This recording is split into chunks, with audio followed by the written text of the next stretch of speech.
Bonjour à tous, j'espère que vous allez tous très bien. Bienvenue dans ce nouvel épisode de podcast, La voix de l'athlète. Aujourd'hui, nous allons aborder les différentes voies possibles pour un athlète qui a terminé les premières phases, les prémices, on va dire, dans le street workout. On l'a vu dans le premier épisode de podcast avec Sébastien, avec les pompes, les dips, tractions, squats, etc.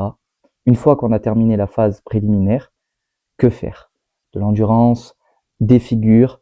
Nous allons aborder toutes ces choses dans cette vidéo, pas à pas, pour vous faire découvrir en fait qu'est-ce que le street workout. Dans cette vidéo, nous allons aborder les différentes voies possibles sous forme de podcast assez naturel. Donc je vais vous parler en face cam, je vais vous mettre un peu des vidéos en fond. C'est un format assez naturel, donc je vais peut-être pas faire de cut. Je vais essayer d'avoir une vidéo un peu plus longue, un peu plus riche. On va passer plus de temps ensemble. Donc n'hésite pas, si jamais, à mettre la vidéo en fond, à faire quelque chose à côté, travailler ou faire une activité. Quelque chose qui te fait passer le temps et tu peux écouter ça en fond comme un podcast. Premièrement, tu viens de terminer les phases préliminaires dans le sport. Donc on va dire que tu as une vingtaine de pompes, une quinzaine de dips, une dizaine de tractions. Tu viens de terminer, on va dire, le début du game. Et maintenant, tu te poses la question, concrètement, comment je fais pour passer un petit peu au-delà de tout ça et débuter vraiment ma carrière d'athlète. Alors, premièrement, la première voie qui s'offre à toi, c'est la voie de l'endurance. Autrement dit, le set and rep. Qu'est-ce que c'est le set and rep? Eh bien, en fait, il s'agit juste, on va dire, de masteriser tous tes mouvements au poids du corps ou avec un léger lest, mais ça, je reviendrai plus tard. Et en fait, chercher à faire un maximum de volume possible et un maximum de performance, on va dire, en termes de nombre de répétitions. Donc, les mouvements qui vont être le plus sollicités dessus, ça va être par exemple les tractions, dips, pompes, même les squats au poids du corps.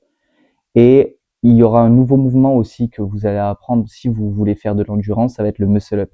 Donc, on peut le considérer comme une figure aussi, mais on va pas parler de figure de haut niveau parce que en fait le muscle up c'est un mouvement tellement abordable pour le commun des mortels qu'on va pouvoir l'utiliser, on va dire, en endurance.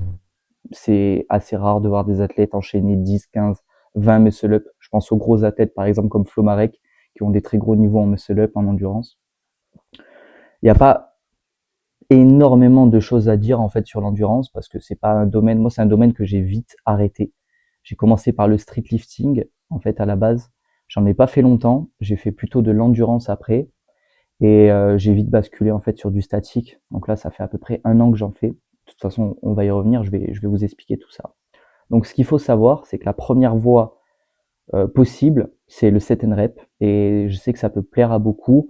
C'est pas ce qui est, on va dire, le plus visuel dans la calisthénie, dans le street workout, mais c'est un travail beaucoup plus dans l'endurance et je sais que ça peut plaire à beaucoup de personnes. Si tu vises l'esthétisme dans un physique équilibré, harmonieux et très massif, je vais plutôt t'orienter vers le street lifting. Le street lifting, c'est à base de 4 mouvements, à savoir le muscle up. Donc, il faut savoir déjà débloquer le muscle up en amont, donc dans la phase préliminaire. Muscle up, traction, dips et squat. Oui, on fait du squat en street workout. L'objectif de cette pratique va être de surcharger en fait, de lester ces mouvements dans l'objectif d'avoir le maximum de poids possible en fait sur ces mouvements. Par exemple, avoir une traction à 100 kg, 110 kg en single en fait. Le squat le plus lourd possible, la dips ou le dips le plus lourd possible.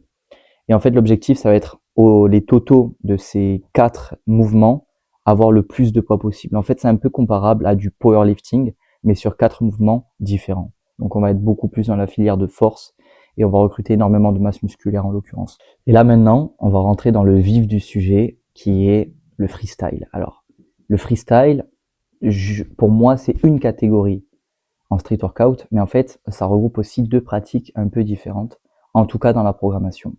Le statique et le dynamique. Pour définir, le statique, ça va être toutes les figures de force, en général au poids du corps, quoique vous allez voir qu'on peut quand même se lester à terme pour les personnes qui sont vraiment très fortes ou qui veulent gagner de la force maximale sur des mouvements. Le statique, en fait, c'est la voie naturelle du street workout pour faire des figures, avoir par exemple le handstand, évoluer avec un handstand push-up, tout ce qui est muscle up, front lever, planche. Les premiers objectifs intéressants à avoir au début lorsque vous faites du statique, ça va être de viser par exemple le back lever en poussée, les handstand push-up, la semi-planche en En tirage, vous allez plutôt avoir au tout début, les premières figures, le L-sit, puis le front lever, et ensuite vous allez pouvoir évoluer sur des patterns beaucoup plus de force maximale vers la full planche et le front lever touch. À terme, cette filière de force, une fois que vous avez débloqué les grosses figures, vous allez plutôt solliciter en fait l'endurance de force, puis l'endurance. Parce qu'une fois que vous avez débloqué les figures de force qui font que vous sollicitez le maximum de votre système nerveux, vous allez entraîner votre corps à être plus endurant dans cette force-là. Donc, à faire des combos. Et en fait, lorsque vous voyez en général les personnes top monde, que ce soit en poussée, tirage ou en équilibré, vous allez voir surtout des personnes qui sont très endurantes sur des gros mouvements de force. Je vous ai parlé du freestyle comme étant deux entités parce que vous avez des compétitions qui regroupent ces deux entités ou qui regroupent seulement le statique. En l'occurrence, le dynamique est une partie du freestyle que je ne connais pas encore parce que je ne pratique pas. Mais en fait, ça va être tout ce qui est, je m'y connais pas suffisamment, mais tout ce qui est figure, par exemple Ginger, 360, etc. Et en fait, c'est dans les compétitions mixtes, vous allez modifier, enfin vous allez coupler en fait cette agilité, cette partie dynamique, les sauts, etc., la souplesse, avec le statique, pour en faire par exemple des figures de force sur les barres, etc. À mon sens, l'agilité n'est pas une priorité quand un athlète commence à débuter le statique, parce qu'il a trop de gains de force à faire sur les premiers mouvements, par exemple en HSPU, handstand push-up, front lever, etc. Je pense que, peut-être que je me trompe, mais il y a beaucoup, on va dire, de bases à acquérir en amont avant de commencer l'agilité, même si ça peut être pertinent, par exemple, d'être à l'aise sur tout ce qui est skin the cat, mais ce qui va se transférer surtout très bien sur le back lever, en agilité aussi, parce que ça peut être une bonne base. Mais il y a des fondamentaux, on va dire, qu'il faut respecter dans l'ordre. En tout cas, pour ma part, je pense que je pourrais avoir le niveau pour commencer à avoir un petit peu d'agilité, mais ça me plomberait trop de temps, en fait, où j'ai vraiment envie de progresser en premier lieu sur mes gros power moves, on va dire, full planche, front lever touch. On va dire que là, à l'heure actuelle, j'en suis à un début de straddle, un début de one leg front pull-up. Donc, j'estime ne pas avoir encore le niveau suffisant en force pour commencer le statique, enfin l'agilité. Et puis aussi, il faut dire, ça m'intéresse pas encore beaucoup. Chaque chose en son temps.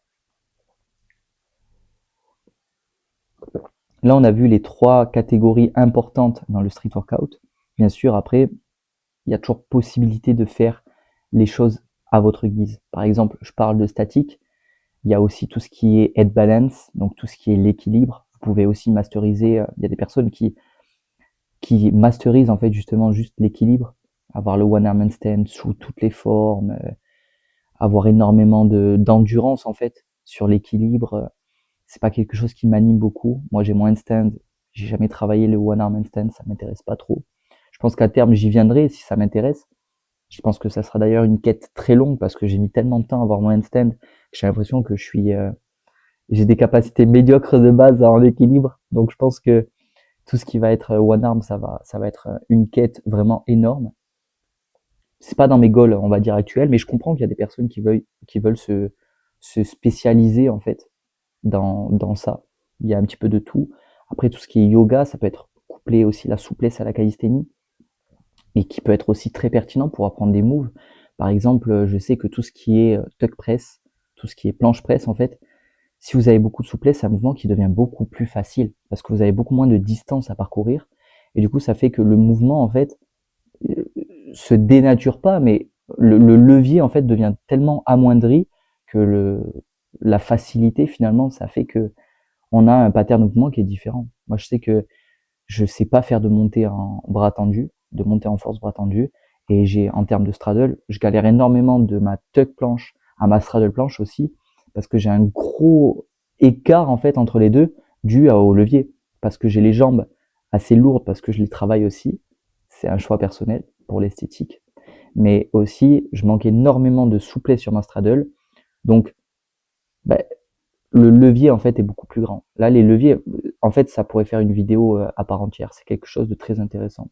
Là, je digresse un peu. On va dire les trois parties importantes de la vidéo, ça a été l'endurance avec le set and rep, le street lifting avec plutôt la force sur des gros moves, avec beaucoup de masse musculaire et des physiques très agressif, et le statique avec quelque chose de plus équilibré, fort quand même, esthétique aussi à mon sens. Voilà, j'espère que la vidéo vous a plu, vous a apporté des choses surtout aux débutants. N'hésitez pas à commenter sous cette vidéo, à me dire quelle voie vous allez prendre, quelle voie vous intéresse le plus aussi. Et aussi quelque chose que je répète, c'est s'il y a quelque chose qui vous intéresse en particulier, ne retardez pas trop votre arrivée dans cette pratique parce que ça ne sert à rien d'avoir 100 dips avant de commencer à travailler la planche. Pourquoi? Parce que le facteur limitant de la planche, c'est le tendon du biceps et pas juste la force de pousser. Donc, sachez que lorsque vous allez faire du statique, si vous arrivez à être fort en statique, vous allez avoir un meilleur transfert en set and rep ou en street lifting en faisant de la base du statique que l'inverse. L'inverse n'est pas valable.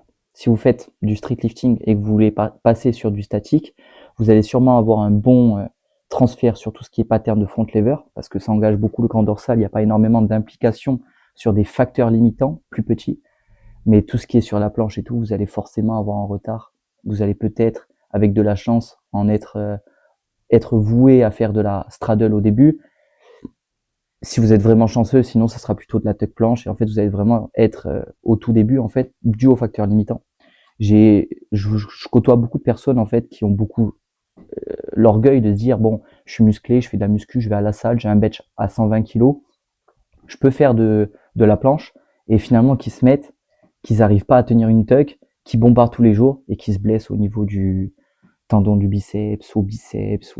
Ça, c'est quelque chose qui est très fréquent et je suis sûr s'il y a des athlètes qui me regardent, vous êtes peut-être passé par cette phase-là où au début vous vous dites que vous êtes capable et finalement vous vous rendez compte que le street workout ne marche pas comme la musculation. Effectivement, il faut garder en tête que lorsque vous commencez cette pratique, peut-être en endurance ou en street lifting, vous pouvez faire des phases où vous vous entraînez comme des athlètes qui font de la musculation ou du bodybuilding.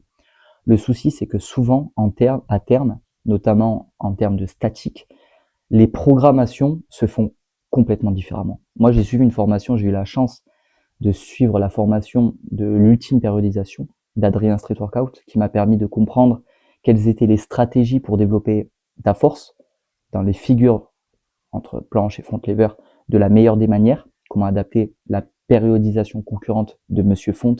Peut-être tu regardes la vidéo, bienvenue, en tout cas ça me fait plaisir.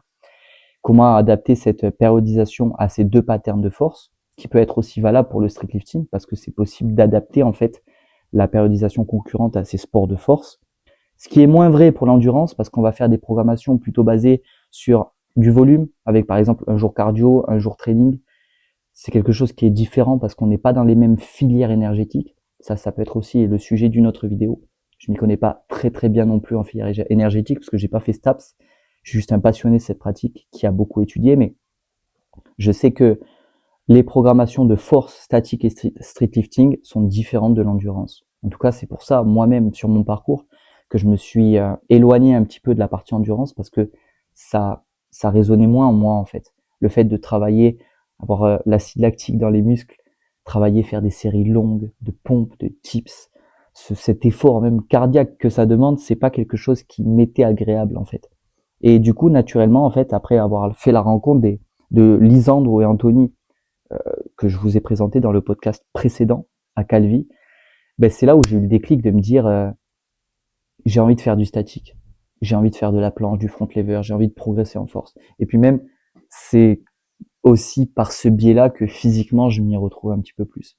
Parce que je trouve que ça fait un physique plus, je sais pas, je dirais plus trapu. Après, c'est pas une pratique qui fait un physique, hein. Il y a beaucoup de facteurs aussi, hein. Il y a la composition corporelle et tout. Bon, vous n'allez pas me la faire dans les commentaires. Mais ce que je veux dire, c'est que vous essayez et petit à petit, vous allez trouver de toute façon ce qui vous plaît. Peut-être qu'au début, là, la majorité des pratiquants, je sais que vous en êtes au début, vous n'avez pas forcément votre dizaine de tractions, votre quinzaine de dips. Peut-être que vous débutez, vous savez pas trop comment faire. En tout cas, chez Naostéos, on propose des programmes. Donc, si jamais, n'hésitez pas à venir sur mon Instagram, angema.ntp. Je place ma pub. Voilà, je pense que tout est dit. Si vous avez des questions précises en commentaire, n'hésitez pas à me le mettre soit sur Instagram, TikTok pas trop, mais même en commentaire de cette vidéo, je peux prendre du temps pour vous répondre, même au cas par cas. J'espère que ce format plus naturel, sans cut, vous plaît. Dites-moi si c'est un peu long, si c'est un peu barbare à regarder, barbant plutôt. Et en tout cas, ben, on se voit bientôt pour un prochain podcast, j'espère. Prenez soin de vous, entraînez-vous, gardez le bon état d'esprit pour cette année 2026. Pas forcément que dans la pratique sportive, mais même dans les autres volets de votre vie. Tout est lié. Prenez soin de vous. Peace.